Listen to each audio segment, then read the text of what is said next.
El dolor es la única ancla que nos mantiene en este mundo. Cuando dormimos y tenemos pesadillas, podemos caer desde las alturas, arder en el fuego o ahogarnos en el mar, pero no sentimos el golpe contra el suelo, no sentimos el calor abrasador en la carne. Despertamos bañados de sudor frío, con el corazón golpeando el pecho, pero nuestra piel está intacta. El cuerpo recuerda el miedo, pero no recuerda el dolor. Sin embargo, lo que me ocurrió a mí aquel invierno dejó un rastro real, físico. Ahora mismo, mientras grabo esta voz, estoy tocando con mi dedo la cicatriz en mi labio inferior. El tejido allí es duro, áspero. Cuando cambia el tiempo, empieza a latir con un dolor sordo. Y ese dolor punzante es lo que más me aterra, porque demuestra una verdad simple y terrible. Los fantasmas, si es que existen, atraviesan las paredes.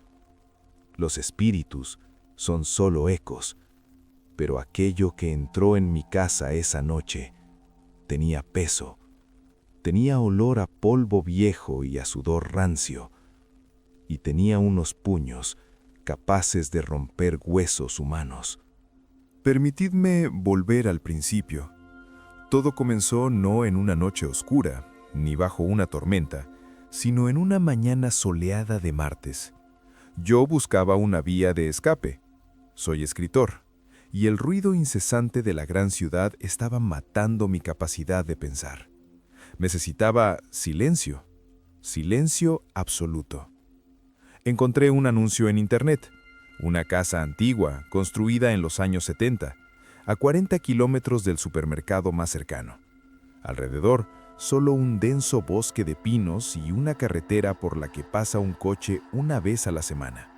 El precio era ridículamente bajo. El dueño, un hombre con voz cansada, me dijo por teléfono que quería alquilarla urgentemente.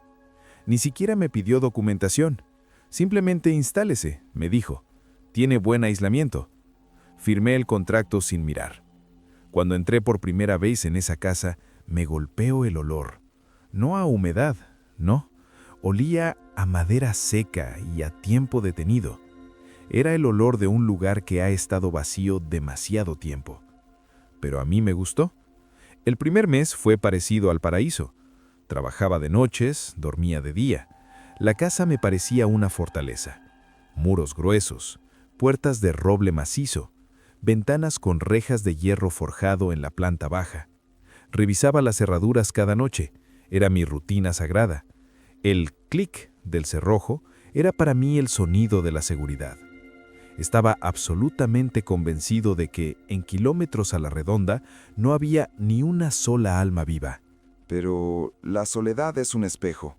Si te miras en él durante demasiado tiempo, empiezas a ver cosas que no están ahí. Al principio fue solo una sensación, un instinto primitivo. ¿Conocéis esa sensación cuando estáis sentados frente al ordenador, dando la espalda a la puerta abierta de un pasillo oscuro? La piel de la nuca se entumece, el vello se eriza, tu cuerpo te grita, date la vuelta, hay alguien ahí. Te giras y está vacío. Yo atribuía todo eso al cansancio. Luego empezaron los pequeños detalles. Las cosas cambiaban de lugar. Una manzana que dejé en la mesa de la cocina, por la mañana aparecía en la estantería junto a la ventana. Pensaba, ¿quizás la moví yo sin darme cuenta? La botella de agua, que yo recordaba llena, amanecía medio vacía. El termostato de la calefacción. Yo siempre lo dejaba en 20 grados, pero me despertaba sudando porque en la casa hacía un calor insoportable. Alguien lo subía al máximo mientras yo dormía. Empecé a dudar de mi propia memoria. Empecé a llevar un diario de mis acciones. 22 horas. Cerré la puerta. Apagué la luz. Dejé las llaves en la mesita. Pero por la mañana, las llaves estaban en el suelo. Aquello me estaba volviendo loco. No parecía un poltergeist. Parecía que alguien estaba jugando conmigo. Alguien muy silencioso y muy cuidadoso. Alguien convencido de que en kilómetros a la redonda no había ni una sola alma viva. El punto de quiebre llegó en la 5ª semana. Yo no podía dormir. Eran las 3 de la madrugada. En la casa reinaba un silencio sepulcral. Y de repente escuché un sonido. Fue el sonido de una sola tabla del suelo crujiendo en la 2ª planta, en el pasillo, justo detrás de la puerta de mi dormitorio. Me quedé paralizado. Dejé de respirar para agudizar el oído. El crujido no se repitió, pero escuché otra cosa, una respiración suave y rítmica. Estaba justo pegada a la rendija debajo de la puerta. Alguien estaba de pie allí, escuchando cómo yo respiraba. Me quedé así hasta el amanecer, apretando el teléfono en la mano, temiendo mover un solo músculo. Por la mañana, cuando el sol inundó el pasillo, salí. Nadie. Pero en la alfombra de pelo largo del pasillo, vi una huella. Una marca hundida de un pie descalzo, grande, sucio, un pie humano. En ese momento, el miedo místico desapareció. Fue reemplazado por una furia fría y racional. No es un fantasma. En mi casa vive una persona, algún vagabundo, un psicópata, un intruso escondido en el ático. Decidí no llamar a la policía todavía, no ahora. Quería pruebas. Fui a la ciudad y compré una cámara oculta con sensor de movimiento. La instalé en el pasillo, camuflada entre los libros de la estantería, y me acosté a dormir, colocando un pesado bate de béisbol debajo de la cama. A la mañana siguiente me desperté con la cabeza pesada. La noche había transcurrido en silencio. Cogí la tablet, me senté en la cocina y abrí la aplicación de la cámara. Había una notificación de grabación. Hora: 3:12 de la madrugada. Pulsé play. Lo que vi todavía se proyecta ante mis ojos cada vez que parpadeo. La calidad era granulada, en blanco y negro.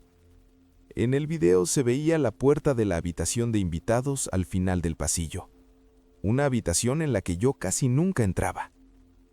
El pomo de la puerta giró lentamente. La puerta se entreabrió y de la oscuridad salió él. Era un hombre, alto, enfermizamente delgado. Llevaba una chaqueta vieja que le quedaba enorme y unos pantalones sucios. Iba descalzo. Tenía el pelo pegado a la frente y una barba enmarañada. Se movía en absoluto silencio.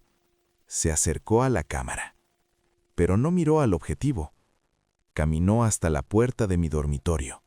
Se inclinó y pegó la oreja a la madera. En el video se veía su rostro claramente. No era el rostro de un ladrón. Era el rostro de alguien que se había perdido. Tenía los ojos abiertos, vacíos, brillosos. Estuvo allí de pie 40 minutos, simplemente escuchando. A veces sus labios se movían, como si susurrara algo, pero no había sonido. Luego se dio la vuelta y con el mismo silencio regresó a la habitación de invitados. Arrojé la tableta sobre la mesa. La sangre me retumbaba en los oídos. Él sigue ahí. Está ahora mismo en la habitación de invitados. Está durmiendo en mi casa mientras yo tomo café. No podía esperar a la policía. Tardan 40 minutos en llegar hasta aquí. Si él oye las sirenas, escapará al bosque. No podía permitirlo. Agarré el bate. Mis manos temblaban, pero no de miedo, sino de pura adrenalina. Subí las escaleras. Cada escalón me pareció una eternidad. Me acerqué a la puerta de invitados. Desde dentro emanaba un olor a ropa vieja, a cuerpo sin lavar y a tierra húmeda. Llené mis pulmones de aire y le di una patada a la puerta. La madera cedió y la puerta se abrió de golpe. Él estaba allí, sentado en el borde de la cama, dándome la espalda, mirando a la pared. Cuando irrumpí, giró la cabeza lentamente. En su mirada no había miedo, no había comprensión. Me miraba como si el intruso fuera yo. ¡Fuera de aquí!, grité, y entonces se abalanzó sobre mí. No fue como una pelea de película. Fue sucio, desagradable y aterrador.